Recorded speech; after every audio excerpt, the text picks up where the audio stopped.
श्री गुरुभ्यो नमः शिवाष्टोत्तरम നമ്മൾ നാല് പദം വരെ பார்த்தோம். ശിവായ നമഃ, മഹേശ്വരായ നമഃ, ശംഭവേ നമഃ, പിനാകിനേ നമഃ. பினாகங்கிறது பரமேஸ்வரன் கையில் உள்ள வில்லி.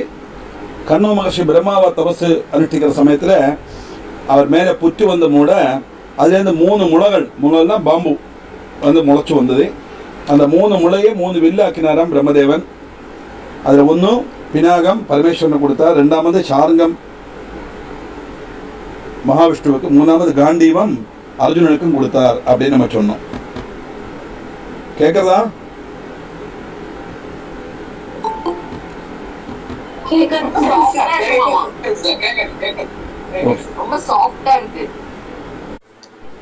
அஞ்சாமத்த பதம் சசிசேகரஹா.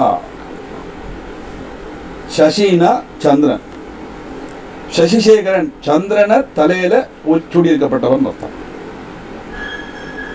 அதாவது தக்ஷயாகத்தினுடைய அவசானத்தில் சதீதேவியோட தேக தியாகம் மனசிலாக்கி பரமேஸ்வரன் பயங்கரமாக கோபப்பட்டு வீரபத்ரனை சிருஷ்டிக்கிறார். யாக துவம்சத்துக்காக அனுப்ப யாகசாலயத்தில் வீரபத்ரன் அங்க சன்னிகிதர்களுடைய எல்லாவரையும் சிக்ஷிச்சான். நிரபராதியானாலும் அங்கிருக்கிற சந்திரனுக்கும் சிக்ஷை லபிச்சது. சந்திரன் உடனே சாமகான ஆலாபனத்தினால பரமேஸ்வரனை சந்தோஷிப்பிக்க பரமேஸ்வரனும் சந்திரன் எடுத்து தன்னுடைய சிலோலங்காரமாய் சூட்டிச்சார். அதனால சந்திரசூடனான சிவனை ஞானஸ்வரூபன் அப்படின்னு சொல்லுவார். அதனால அப்படியாக்கும் பரமேஸ்வரனுக்கு சந்திரக்கலை அலங்காரமா வந்தது அப்படிங்கிற கதை. தத்துவமா பரமா பார்த்தா நமக்கு அது கூட தெரிஞ்சுக்கணுமே இல்லையா? கதை மட்டும் போராதே. சந்திரன் சொன்னா சந்திரமா மனசோ ஜாதகான்னு வேதம். சந்திரன் எங்கெல்லாம் வருதோ அதெல்லாம் நம்ம இப்போ ஆகாசத்தில் பார்க்குற சந்திரன் கிடையாது, அது ஒரு கோளம். சந்திரன் சொன்னால் நம்முடைய மனசுன்னு அர்த்தம். சூரியன் சொன்னால் நம்முடைய ஆத்மான்னு அர்த்தம். சூரிய ஆத்மா ஜெகதஸ்துஷ வேதம் எல்லாத்துக்கும் பிரமாணம் இருக்கு. அந்த ரீதியில் மனுஷனுடைய மனசாக்கும் சந்திரன் சொன்னா பக்தருடைய மனசுக்கு பகவான் கொடுத்துக்கிற இடம் எங்கே? அவருடைய தலையில. தலைக்கு மேலே தூக்கி வச்சு ஆடுறான்னு சொல்லுவா இல்லையா? அது மாதிரி நமக்கு அவருடைய தலையில அலங்கார வஸ்துவா வச்சுருக்காரான் பக்தனுடைய மனசை. அந்த அளவுக்கு பக்தன்கிட்ட கருணை காட்டக்கூடியவர் பகவான், பக்த வல்சலன் அர்த்தம். அப்படிப்பட்ட சந்திரனை சிரசில் தூண்டினதுனால அவருக்கு சசிசேகரஹா அப்படின்னு பேர். வாமதேவஹா. வாமதேவன்னா சுந்தரமான தேவன், அழகு ஸ்வரூபம். வாமங்கிற படத்துக்கு சுந்தரன் அர்த்தம் உண்டு, வந்திக்கிறதுக்கு யோகியன், எல்லாராலும் வழிபடக்கூடியவன் அர்த்தம் உண்டு. வந்தனீயனான தேவன்கிறதுனாலே வாமதேவன், அழகான தேவன்கிறதுனாலே வாமதேவன். விரூபாட்சா, அசாதாரணமான நேத்திரங்கள் உள்ளவன். பரமேஸ்வரனுக்கு 3 நேத்திரங்கள் உண்டு. வலதுகண் சூரியன், இடதுகண் சந்திரன், நெற்றிக்கண் அக்னி. வலதுகண் சூரியன், இடதுகண் சந்திரன், நெற்றிக்கண் அக்னி. அப்படி சூரிய சந்திராக்கினி மாற கண்களா கொண்டவர் பகவான். அதனாலதான் அவருக்கு திருக்கண்ணன் அப்படின்னு பேர். அசாதாரணமான கண்ணுகள் உள்ளவன் சொன்னா எங்கும் நிறைஞ்சிருக்கப்பட்ட கண்களோடு கூடிய, எங்கும் அவருடைய பார்வை எத்தோம்னா பகவான் இல்லாத ஒரு இடம் கிடையாதுன்னு தாற்பயம். வாமதேவோ விரூபாட்சா கபர்தி. கபர்தம்னா ஜடை, கபர்தினா ஜடையை தரிச்சவன் அப்படின்னு அர்த்தம். பரமேஸ்வருடைய ஜடைக்கு பேரு கபர்தம். இந்த கபர்தங்கிற ஜடையை தரிச்சதுனால அவருக்கு கபர்தின்னு பேர். அவருடைய சக்தி ஆனதுனால அம்பாளுக்கு கபர்தினி. கபர்தினி நமஹா லலிதா சஹஸ்ரநாமத்தில் வருது இல்லையா? இந்த மாதிரி அதைத்தான் நம்ம பார்க்க ரம்ய கபர்தினி நம்ம சொல்றோம். மகிஷாசுரன் சொல்லுவோம், ஐகிரி நந்தினி நந்தித மேதினி விஸ்வ வினோதினி விஷ்ணுனுதே சுரவர விந்திய சிரோமணி வாசினி விஷ்ணு விலாசினி ஜிஷ்ணுனுதே பகவதி ஹே சிதிகண்ட குடும்பினி ரம்ய கபர்தினி. ரம்ய கபர்தினி சொல்ற, ரம்ய கபர்தினி அப்படி சொல்ற. ரம்ய கபர்தின், ரம்யம்னா அழகான கபர்தம், அழகான ஜடையை தரிச்சவள். அழகான ஜடையை தரிச்ச பகவானுடைய சக்தி அப்படின்னு எடுத்துக்கலாம் கபர்தினி. இப்ப கபர்தின்னு சொன்னா ஜடை தரிச்சவன். கம்ங்கிறது ஜலம், பரானா ஒழுக்கு, தானா சுத்திகரணம். எப்படி இந்த கபர்தத்துக்கே ஜடைன்னு மட்டுமல்ல, அதுக்கு வியாக்கியானம் கொடுக்கும்போது அன்வயம் கொடுக்கறது எப்படி பாருங்க. கம்னு சொன்னா ஜலம், பரானா ஒழுக்கு, தான்னு சொன்னா சுத்திகரணம். இது மூணும் சேர்ந்துதான் கபர்தம். ஒழுகப்பட்ட ஜலத்தை கங்கையை சுத்திகரிச்சவன் அர்த்தம். ஏன்னா பகீரதன் ரொம்ப சிரமப்பட்டு தேவலோகத்திலேருந்து கங்கையை கொண்டு வரார். அப்ப சொல்றா, இந்த கங்கையை கொண்டு வர்றது சரி, இந்த பூமியில விழுந்தா பூமி தாங்காதே, இது யாரு தாங்கிப்பா அப்படின்னு கேட்கும்போது பரமேஸ்வரனை பிரார்த்தனை பண்றார். அப்ப இந்த கங்கை நினைக்கிறது, ஓஹோ பரமேஸ்வரன் தாங்க போறார், அவர் மண்டை இப்ப பிளந்து எடுத்து நடந்த வேலை அப்படின்னு ஆக்ரோஷமா ஒழுகி வருது. பகவான் என்ன பண்ணார்னா, தலையில தாங்கி பூமியில விடணும் தான் அவருடைய தாற்பயம். ஆனா என்னுடைய அகங்காரத்தை நடத்துறதுக்காக தன் ஜடைக்குள்ள அடக்கி வச்சுடுறார் கங்கையை. பகீரதன் போய் பிரார்த்தனை பண்ணவன், நான் ரொம்ப கஷ்டப்பட்டு பகீரத பிரயத்தனம் சொல்லுவா இல்லையா, தன்னுடைய பிதற்களை ரட்சப்படுத்துறதுக்காக சகரராஜாவுடைய புத்திரன்மார் எல்லாம் அப்படியே பாதாளத்துல கிடக்கா, பஸ்மமா கிடக்கா. அவளை உத்தரிச்சு பிதலோகத்துக்கு எத்திக்கணுமானா கங்கையை கொண்டு வரணும் அப்படிங்கிற காரணத்தினால பகீரதன் ரொம்ப சிரமப்பட்டு அந்த கங்கையை கொண்டு வந்தார். அந்த பரமேஸ்வரோட தலையில அது அடங்கிடுச்சு. உன்னை பகவான் பார்த்தார், நீ சொல்றது சரிதான், நீ கஷ்டப்பட்டு கொண்டு வந்தாய், அந்த கங்கையை நான் விடுறேன், ஆனா நான் அதே மாதிரி விட்டா பூமி தாங்காது, அவள் அவ்வளவு ஆக்ரோஷத்தோடு ஒழுகப்பட்டவள், அதனால சரி விடுறேன்னு சொல்லிட்டு ஒரே ஒரு ஜடையில இருந்து ஒரு முடியை மட்டும் கிள்ளி எடுத்தாரா. அந்த ஒரு முடி வழி கிள்ளி வந்த கங்கையாக இப்ப இந்த அளவுக்கு ஒழுகிறது. ஒரிஜினல் கங்கை பூமியில வந்தாலோ பூமியே முங்கிடும் தாற்பயம். அதனால ஆகாஷ கங்கை ஆத்தியமா பறிச்ச சிவனுடைய சிரஸ்ல அப்படி ஒழுகப்பட்ட ஜலத்தை கங்கையை சுத்திகரிச்சவன் அர்த்தத்திலேயும் கபர்தி. கா ஜலம், பரானா ஒழுக்கு, தானா சுத்திகரிக்கிறது. இவ்வளவு அர்த்தம் இந்த கபர்திங்கிற பேருக்கு. நீலலோகிதா, நீலையும் சுகப்பும் நிறமுள்ளவன். பண்டு சிவன் தன்னுடைய புத்திரனா ஜனிக்கணும்னு பிரம்மா ஒரு யஜ்ஞம் அனுஷ்டிச்சாராம். அவருடைய நெற்றிலேருந்து ஒரு வியர்ப்பு துள்ளி யாகாக்னில பதிக்க அதுலேருந்து சிவன் ஆദ്യം சுகப்பு நிறத்துல பிரதிஷ்டப்பட்டார். அதுக்கப்புறம் நீல நிறமா மாறினார். அதனாலதான் இந்த பதம் நீலலோகிதா அப்படின்னு அவருக்கு பதம் வந்தது. பரமசிவன் நீலலோகிதங்கிற பேர் அவதரிச்சதா சிவபுராணத்துல கதை இருக்கு. இன்னொன்னும் சிவனுடைய கண்டத்திற்கு நீல நிறம், மேல்பாகம் சிவப்பு.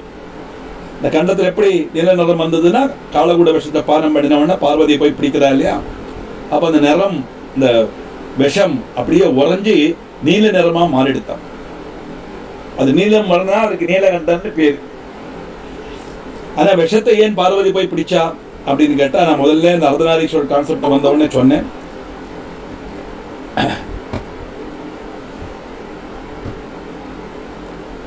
காலகுட விஷம் உலகத்தையே பஸ்பமாக்கப்பட்டது. பாலாழி மந்த சமயத்தில் அது முதல்ல வருது. அதை என்ன செய்யணும்னு தெரியல, எல்லாரும் பயந்து ஓடுறா. கத்தி காலின்னு வரதாம், அது ஆளி கத்திட்டு வருது அந்த விஷம். பகவான் நேர போல கையில் எடுத்து அப்படியே சும்மா வாயில போட்டுட்டார். அதை முழுங்கினா என்ன ஆகும், இந்த விஷம் ஆளி கத்தப்பட்ட அந்த ஜுவாலியோடு இந்த விஷம் வெளியில வந்தா இந்த லோகம் அழியுங்கிற காரணத்தினால லோகத்தை ரட்சிக்கிறதுக்கு தான் எடுத்து பகவான் அப்படியே பானம் பண்ணினார். ஆனா முழுங்கினாலோ இது மாதிரி கோடிக்கணக்கான அண்டஜராஜரங்கள் பகவானுடைய உதரத்தில் இருக்கு. ஒரு சோலார் சிஸ்டம் அல்ல, there are so many solar systems, uncountable. நமக்கு எவ்வளவு ஒன்று சொல்ல முடியாது. கோடிக்கணக்கான அண்டஜராச்சரங்கள் உண்டு. அதெல்லாம் பகவானுடைய உதரத்தில் இருக்கு. இந்த விஷம் உள்ள போனா அம்பட்டுமே நசிச்சிடும். வெளியில லோகம் நசிக்கப்படாது, பகவானுடைய உதரத்தில் இருக்கிற மற்ற லோகங்கள் நசிக்கப்படாதுங்கிற காரணத்தினால்தான் பார்வதி கழுத்துல போய் பிடிச்சாங்கிறதாக யதார்த்த காரணம். அல்லாம பரமேஸ்வரன் சிவம் விஷம் பானம் பண்ணதுனால விஷம் போனா பரமேஸ்வரன் ஏதோ ஆகுங்கிற நம்பிக்கை ஒரு அர்த்தத்துல அல்ல. பரமேஸ்வரனுக்கு ஏதாவது ஆச்சுன்னு நம்மளை யாரு காப்பாற்றுவா? லோகேஸ்வரன் ஆச்சு, அவருக்கு என்ன ஆகும்? அது பிரம்மம் அல்லவா, அழியா பொருள் அல்லவா அது. அதனால பரோபகாரமாச்சு நாலம்பா பரமோபகார கமிதம் துவேகம் பசூனாம் பதே சிவானந்தர்ல படிச்சோம் நம்ம. அப்படி பரோபகாரமா செய்த காரணத்தினால அந்த விஷம் கூட பரமேஸ்வரனுக்கு பூஷணமா அலங்காரமா மாறித்து. அதனால நீலலோகிதன், நீலகண்டன் அப்படின்னு அர்த்தம். மூணாவது சொல்றோம், சங்கர சூலபாணிஷ்ச கட்வாங்கி விஷ்ணு வல்லப சிவிஷ்டோம்பிகாநாத ஸ்ரீகண்டோ பக்தவல்சலஹ. சங்கர சூலபாணிச்ச, சங்கரா ஷம் கரேதி இது சங்கரா, ஷம் கரோதி இது சங்கரா. மங்களத்தை செய்யப்பட்டவன் அர்த்தம். ஷம்னா மங்களம். சூலபாணிகி, கையில திரிசூலம் தரிச்சவர். இந்த கதை பத்மபுராணத்தில் யக்ஞஸ்வரூபியான மகாவிஷ்ணு திரிசூலம் மனசு கொண்டு நிர்மிச்சு அது சத்துவரஜ ஸ்தமோ குணங்களையும் அக்னி காலம் லோகங்கிற மூணையும் சூச்சிப்பிக்கிறதுன்னு சொல்லப்பட்டது. அந்த சூலத்தை தான் மகாவிஷ்ணு சிருஷ்டிச்சு விஷ்ணுவுக்கு கொடுத்தார் அப்படின்னு வருது. சிவபுராணம் எடுத்தா சிவபக்தனில் ஏற்றவும் முன்பந்தில் நிற்கப்பட்டவர் நம்பர் 1 ஆறுனா மகாவிஷ்ணு. அவர் டெய்லி பரமேஸ்வரனுக்கு தாமரை பூ வச்சு அர்ச்சனை பண்ணிட்டே இருப்பாராம். ஒரு நாளைக்கு இவரோட பக்தியை பரீட்சிக்கிறதுக்காக பகவான் என்ன பண்றாருன்னா விஷ்ணுவுக்கு தெரியாம ஒரு தாமரை பூவை ஒழிச்சு வச்சுடுறார். இப்படி 1000 பதம் சொல்லியாச்சு, 999 பதம் ஆயாச்சு. 1000 பதம் சொல்லி பார்க்கலாம், தாமரை பூவை காணலை. தாமரை பூ 1000 உண்டாயிருந்ததே, ஒரு எண்ணம் எங்க போச்சுன்னு யோசிச்சு பார்க்கலாம். சரி இருக்கட்டும், இப்போ 1000 பதம் சொன்னதான் அர்ச்சனை முடியும், என்ன பண்றது, தாமரை இல்லையே அப்படின்னா யோசிச்சு பார்த்தார எல்லாரும் என்ன தாமரை கண்ணான்னு தானே சொல்றான். தாமரை மாதிரி கண்ணுள்ளவன் அல்லவா, அதனால என்னுடைய கண்ணையே அர்ப்பிக்கிறேன்னு சொல்லி தான் தாமரை போல தன் கண்ணை எடுத்து அர்ப்பிக்க தயாரானாராம் மகாவிஷ்ணு. உடனே பரமேஸ்வரன் தடுத்து நிறுத்தி அவரை மேல சந்தோஷிச்சு உன்னுடைய பக்தி உண்மையான பக்தி அப்படின்னு சொல்லி தன்னுடைய சூலத்திலேருந்து சக்கராயுதத்தை சிருஷ்டிச்சு மகாவிஷ்ணுவை கொடுத்தார் அப்படின்னு சொல்றான். ஆனா விஷ்ணு புராணத்தில் என்ன சொல்றதுன்னா அவருடைய மகாவிஷ்ணு தான் இந்த திரிசூலத்தை சிருஷ்டிச்சு பகவானை கொடுத்தார் அப்படின்னு வரும். அப்ப இதுல தெரிஞ்சுக்கணும், சிவன் வேற விஷ்ணு வேற கிடையாது. அவளே 2 பேரும் ஒருத்தருக்கு ஒருத்தர் எங்களுடைய சக்தியில் ஆயுதத்தை வச்சுக்கோன்னு கொடுத்து ஃப்ரெண்ட்ஷிப்பா மெயின்டைன் பண்ணிட்டு இருக்கான். அவருடைய பேரை சொன்ன பக்தனமா அசட்டு தினமா இங்கே ஆடி போட்டு இருக்கு. இதுதான் குவைட் ஐரணி. என்ன பண்றது சொல்லுங்க. பிரம்மன் தான் சத்தியங்கிற உணர்வு உண்டாலும் அங்க ஏது சிவன் ஏது விஷ்ணு. விஷ்ணு சிவன்னா 25ஆம் தத்துவம் தானே. நம்ம 26ஆம் பிரம்மத்தை மனசிலாக்கினா 25 எண்ணத்துக்கு இல்லையா? அதனால இதெல்லாம் தெரியறதுக்காக வேண்டி சொல்லப்பட்டதா. இந்த வீடு கட்டும் போது அவ கை எத்தனை வரைக்கும் சரி, அதுக்கு மேல வந்தா அந்த முளையெல்லாம் வச்சு சாரம் கட்டி அது மேல நின்றுனான் பூசுவன் பெயிண்ட் அடிப்பன் எல்லாம் செய்வன் இல்லையா? அந்த முளைய வச்சு கம்பை வச்சு கட்டினதுனாலதான் மேல அவனுக்கு பெயிண்ட் அடிக்க முடிஞ்சது. அதுக்காக நான் ரொம்ப கஷ்டப்பட்டு இந்த முளையை கட்டினதுனால பெயிண்ட் அடிக்க முடிஞ்சு. அந்த முளையை எடுத்து கலையாம இருக்கோமா? காரியம் முடிஞ்சா நம்மளே அழிச்சு கலைஞ்சிடும். அப்பதான் வீடு நமக்கு தெரியும். அதே மாதிரி அந்த பிரம்மத்தை மனசிலாக்கிறதுக்காக நமக்கு சங்கல்பிச்சு தந்த ரூபங்கள் தான் சிவன் விஷ்ணு பிரம்மா கணபதி முருகன் ஐயப்பன் அம்மா என்னெல்லாம் உண்டோ எல்லாமே எல்லா தேவர்களும். அந்த பிரம்மன் தான் சத்தியங்கள் உணர்வு வந்து அங்கே ஏது சிவனும் ஏது விஷ்ணு ரெண்டுமே கிடையாது. அப்படி இருக்கும்போது எதுக்காக இந்த ஒரு டக் ஆஃப் வார்ங்கிறது தெரியல.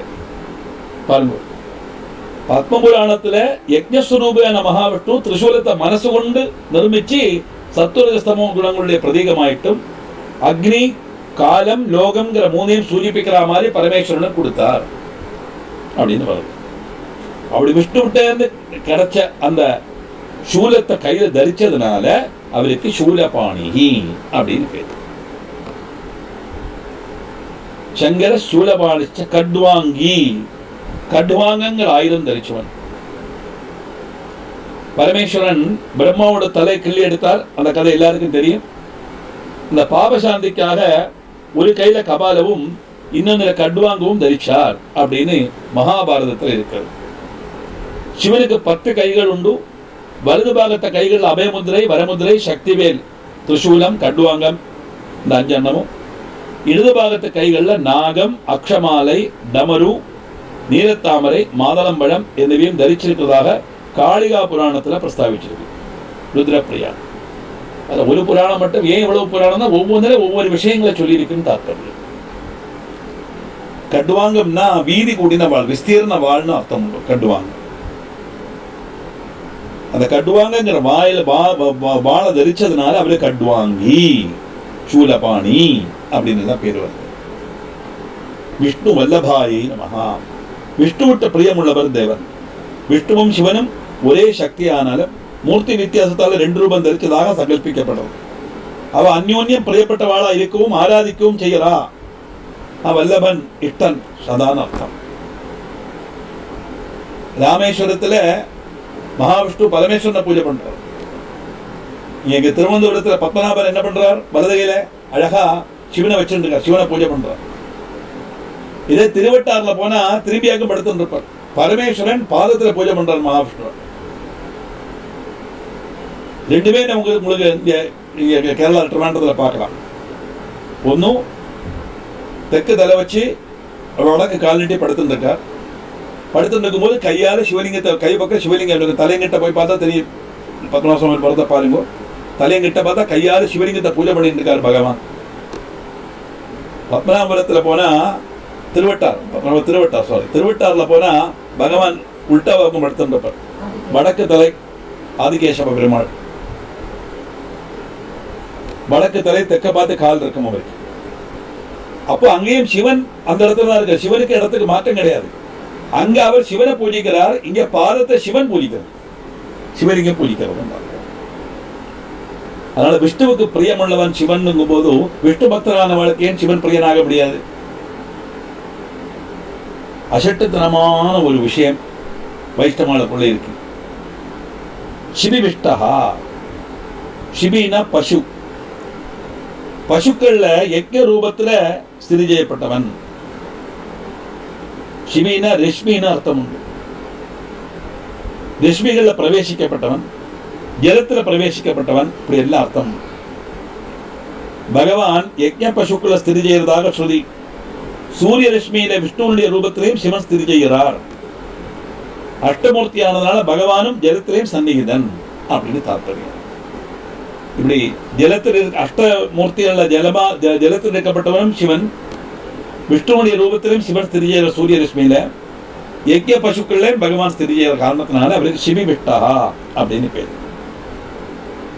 அம்பிகாநாதஹா, அம்பிகானா பார்வதி, பார்வதியுடைய நாதன், நாதன்னா பர்த்தா, கணவன் அர்த்தம்.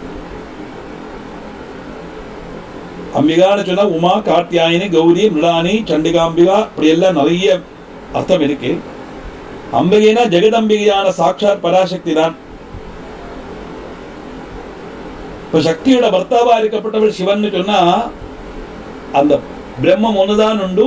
அந்த பிரம்மம் சிருஷ்டி பண்ணும் போது பிரம்மாவோட ரூபத்தை தெரிக்கிறது, ஸ்ருதி பண்ணும்போது விஷ்ணு ரூபத்தை தெரிக்கிறது, சம்ஹார சமயத்தில் சிவனுடைய சுரூபத்தை தெரிக்கிறது. அந்த சமயத்துல சிவனுடைய சக்தியா இருக்கப்பட்டவள் அம்பிகை அர்த்தம். இப்ப அம்பிகாங்கிற வாக்குக்கு பிரம்மம்னு அர்த்தம் உண்டு, பரமேஸ்வர பத்னின்னு அர்த்தம் உண்டு.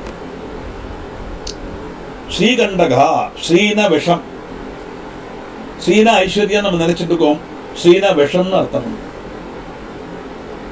அதான் ஸ்ரீ மாத்திரே நமஹான்னு வருது இல்லையா, அங்கேயும் ஸ்ரீங்கிற வாக்குக்கு விஷம்னு அர்த்தம். எது விஷம்? பிரம்மந்தான் சத்தியங்கிற உணர்வு இல்லாம இந்த உலக